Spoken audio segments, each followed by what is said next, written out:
নমস্কাৰ শিক্ষাৰ্থীসকল সকলোকে আকৌ এবাৰ অন্য এটা নতুন ভিডিঅ'লৈ স্বাগতম জনাইছোঁ। আমি আলোচনা কৰি আছিলোঁ তোমালোকৰ হাই ছেকেণ্ডেৰী ফাইনেল ইয়াৰৰ অসমীয়া বিষয়ৰ যোনটো পৰীক্ষা হ'বলগীয়া আছে তোমালোকৰ 3 মাৰ্চত, সেই পৰীক্ষাৰ কিছুমান প্ৰয়োজনীয় প্ৰশ্ন উত্তৰ আমি ইতিমধ্যে 3টা ভিডিঅ'ত আলোচনা কৰিছোঁ আৰু এইটো 4 নম্বৰ ভিডিঅ', এইটো পাৰ্ট 4 হয়।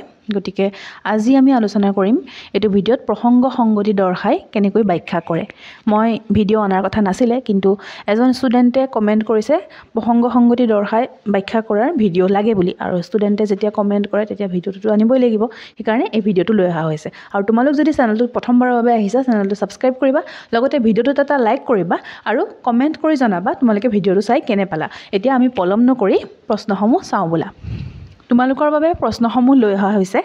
এই প্ৰশ্নটো তোমালোকৰ 2022 চনত আহিছিলে। প্ৰসংগ সংগতি দৰ্শাই ব্যাখ্যা কৰা, যিকোনো এভাগে ইয়াত তোমালোকৰ 4 মাৰ্ক থাকে, 4 মাৰ্ক থাকে, ঠিক আছে। তাৰ পৰা তোমালোকে যোনটো তোমালোকে সহজ পোৱা সেইটো তোমালোকে কৰিব লাগে।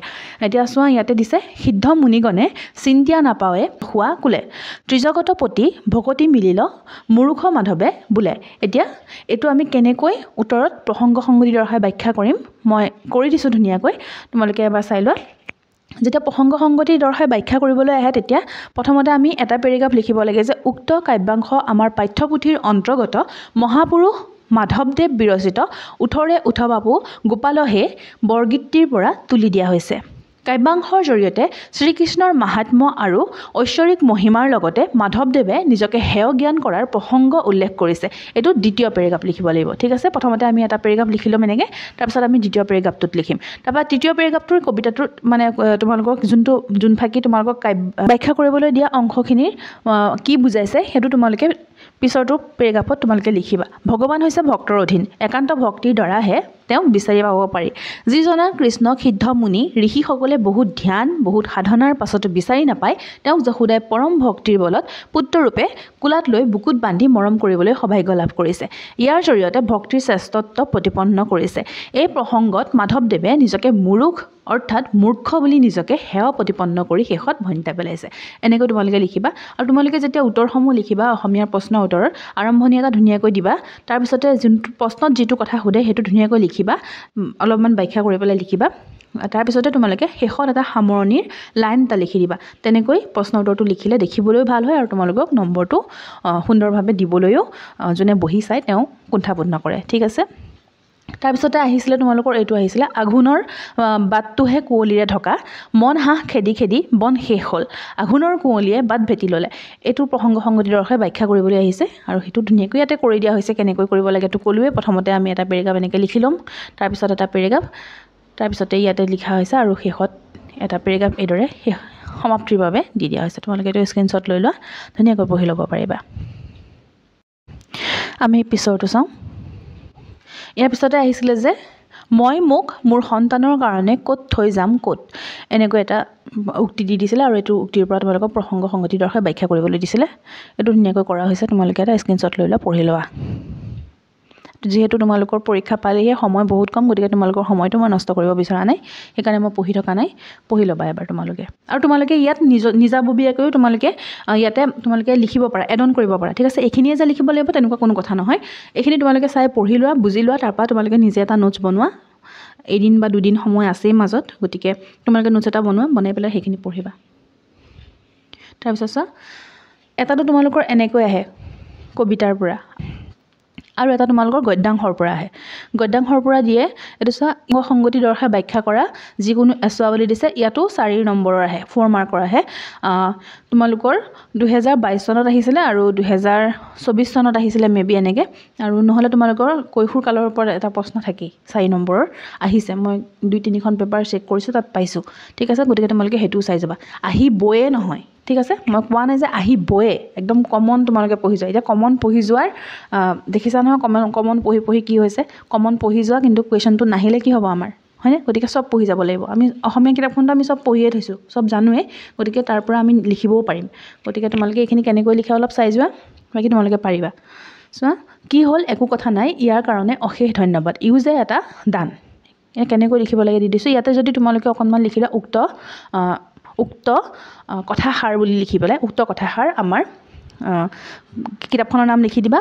কিতাপখনৰ এইটো পাঠৰ পৰা লোৱা হৈছে। ইয়াত যোনজন কবি ধৰা বা যোনে লিখিছে তেওঁৰ নামটো ধুনীয়াকৈ লিখি দিবা তেওঁ এইটো বুজাব বিচাৰিছে তেনেকৈ লিখি পেলাই তোমালোকে এইখিনি ধুনীয়াকৈ কৰি ল'বা তাৰপিছত ভাৰতীয় সংস্কৃতিৰ মূলধাৰা বেদ এইটো 2-3 বাৰ ৰিপিট হৈছে গতিকে এইটো এবাৰ ভালদৰে চাই যাবা দেই কুৱেশ্যনটো ৰিপিট হ'বও পাৰে ধুনীয়াকৈ দিয়া হৈছে এইখিনি স্ক্ৰীনশ্বট লৈ লোৱা পঢ়ি ল'বা তাৰপিছত আমাৰ বিশ্ব ব্ৰহ্মাণ্ডখনৰ ৰহস্য উদ্ঘাটনৰ ব্যৱস্থাটোৱে হ'ল বিজ্ঞান লৈ লোৱা স্ক্ৰীনশ্বট পঢ়ি ল'বা এবাৰ পঢ়ি ল'লে আমি নিজে লিখিবও পাৰিম যিহেতু আমাৰ অসমীয়া হয়নে তাৰপিছত 2023 চনৰ পেপাৰখনত আহিছিলে প্ৰসংগ সংগতি দৰ্শাই ব্যাখ্যা কৰাৰ প্ৰথমতে আহিছিলে আঘোণৰ পথাৰত দাৱনীৰ কাম আছে মুঠি মুঠি কাচি ডাঙৰি কাম আছে আঘোণৰ পথাৰত কাম আৰু কাম এটা আছে তোমালোকৰ এইটো যে মানে তোমালোকে পেপাৰখন চালে এইটো কত পাবা ইয়াৰ পিছৰ যোনটো হেতু খত পাবা তেনেকুৱা নহয় মই নিজে টাইপিং কৰিছোঁ যিহেতু আগৰটো পিছলে পিছৰটো আগলে হয়তো মানে হৈছে তেনেকুৱা হৈছে খেলিমেলি গতিকে তোমালোকে হেতু নাভাবিবা যে এইটো আহিছিলে ইয়াত ধন এইটোহে দিলে তেনেকুৱা নহয় ঠিক আছে এইটো ধুনীয়াকৈ ইয়াতে ব্যাখ্যা কৰা হৈছে বেছি দীঘলকৈ কৰা নাই কৰি দিবা ইয়াতে তোমালোকৰ মনলৈ যি আহে ধুনীয়াকৈ কাব্যিকতা লগাই পেলাই অকণমান সাহিত্য সোমোৱাই পেলাই লিখি দিবা শুদ্ধ হৈ যাব ঠিক আছে ইয়াৰ পিছত আজি জনতাৰ আলোক বিজয়ী অপূৰ্ব অভিযান আজি পৃথিৱীৰ আকাশে আকাশে জনতাৰ আহ্বান নৱজীৱনৰ মহাসংঘাতে কপাই বৰ্তমান এইটো ধুনীয়াকৈ ইয়াতে দিয়া হৈছে চোৱা স্ক্ৰীনশ্বটটা লৈ লোৱা আৰু ধুনীয়াকৈ পঢ়ি যাবা এতিয়াও সময় আছে পঢ়া তোমালোকে তাৰপা গ নম্বৰটো দিছিলে সত্য ৰজ তমো গুণ বোলে শুনো বিশ্বগিৰি সেইজন মহান এইটো ধুনীয়াকৈ দিয়া হৈছে তাৰপিছত 24ত আহিছিলে চোৱা মই 2022 23 আৰু 24ত যোনখিনি আহিছিলে তোমালোকৰ প্ৰসংগ সংগতি দৰ্শাই ব্যাখ্যা কৰা সেইখিনি ধুনীয়াকৈ কৰি দিছোঁ তোমালোকে এইখিনি চাই যোৱা এইখিনি কুৱেশ্যন ইম্পৰ্টেণ্ট হয় যিহেতু আমাৰ পৰীক্ষাত কুৱেশ্যনবোৰ ৰিপিট হয় ঠিক আছে এইটো যে 100% কমন এইটোৱে আহিব তেনেকুৱা কথা নহয় ঠিক আছে নাহিবও পাৰে কিন্তু তোমালোকে যদি চাই থোৱা কেনেকুৱা ধৰণৰ প্ৰশ্ন আহে কেনেকৈ লিখিব লাগে তোমালোকে নিজে লিখিব পাৰিবা সেইকাৰণে তোমালোকে এবাৰ চাই যোৱা ইয়াত প্ৰশ্নটো আছিলে মোৰ প্ৰাণধন সুচান্দ বয়ন গাঁও চালি তেজনিন্দ সবপুৰুষৰ শিৰৰ ভূষণ তুমি সেই বাপু গোবিন্দ ঠিক আছে ইয়াৰ ধুনীয়াকৈ প্ৰসংগ সংগতি দৰ্শাই ব্যাখ্যা কৰা হৈছে ক'ৰ পৰা লোৱা হৈছে কি কথা কোৱা হৈছে গোটেইখিনি ধুনীয়াকৈ দিয়া হৈছে স্ক্ৰীনশ্বট লৈ লোৱা পঢ়ি ল'বা তাৰপৰা খ নম্বৰটোত আহিছিলে তেওঁৱে কাম তেওঁৱে কৰ্মে তেওঁৱে কাৰিকৰ নিশ্চয় তেওঁৱে বিশ্বখনিকৰ ক'ৰ পৰা আহিছেতো গম পাইছে বিশ্বখনিকৰ নামৰ কবিতাটিৰ পৰা গতিকে ধুনীয়াকৈ দিয়া হৈছে পেৰেগ্ৰাফবোৰ ধুনীয়াকৈ যিমান পাৰা পেৰেগ্ৰাফ কৰি পেলাই লিখিবলৈ চেষ্টা কৰিবা আৰু ধুনীয়াকৈ লিখিবা পৰিপাটিকৈ লিখিবা ভাল হ'ব তাৰপিছত আহিছিলে যে মই নাহোঁ মই নোৱাৰোঁ আহিব নাহোঁ হেৰাই যোৱাৰ ৰঙতেই চোন অকলে অকলে হাঁহোঁ মই নাহোঁ পৃথিৱী তোমাক ভাল পাই গ'লোঁ তথাপিও মই নাহোঁ ঠিক আছে ইয়াৰ প্ৰসংগ সংগতি দৰ্শাই কেনেকৈ ব্যাখ্যা কৰিব লাগে ধুনীয়াকৈ কৰা হৈছে চোৱা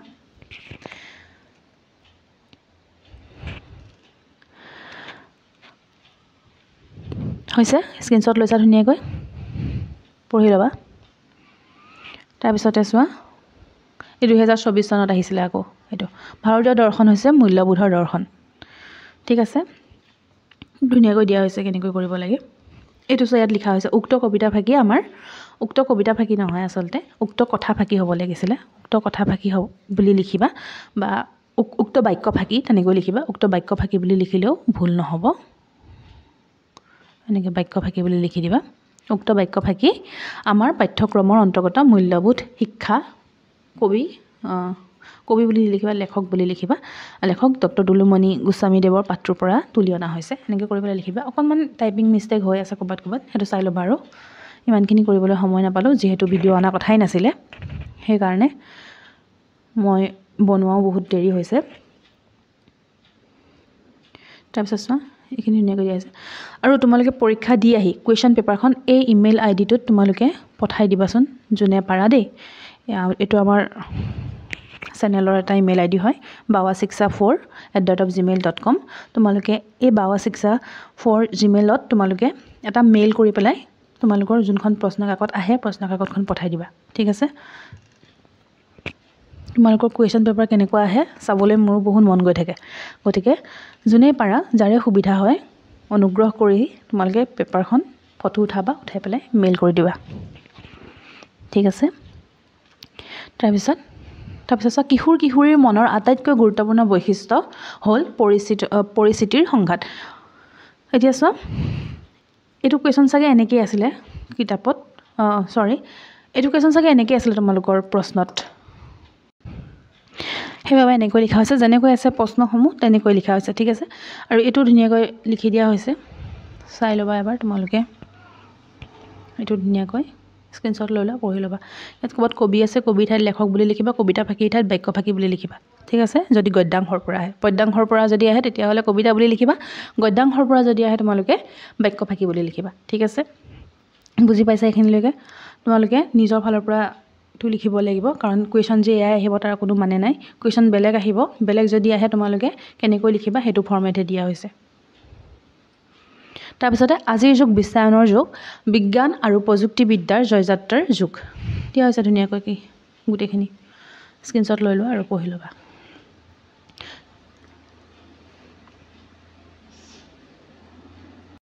আৰু ইমানখিনি তোমালোকলৈ আনিব পাৰিলোঁ, আৰু পৰীক্ষা সকলোৰে ভাল হওক সেইটোতো আশা কৰোঁৱেই। লগতে আৰু চাগে ভিডিঅ' আনিব পৰা নাযাব অসমীয়া পৰীক্ষাৰ বাবে, অসমীয়াৰ পাছৰ পৰীক্ষাসমূহৰ কাৰণে ভিডিঅ' আনিবলৈ চেষ্টা কৰিম। গতিকে তোমালোকে কমেণ্ট বক্সত আকৌ লিখিবা যে এইটো ভিডিঅ' মেম লৈ আনক বুলি, ঠিক আছে। তোমালোকে যেতিয়া কোৱা এইটো ভিডিঅ' লৈ আনক বুলি, সেই ভিডিঅ'টো আনিব নাপালে আমাৰ বেয়া লাগে। গতিকে তোমালোকে অসমীয়াৰ বাবে বিশেষকৈ ভিডিঅ' নুখুজিবা।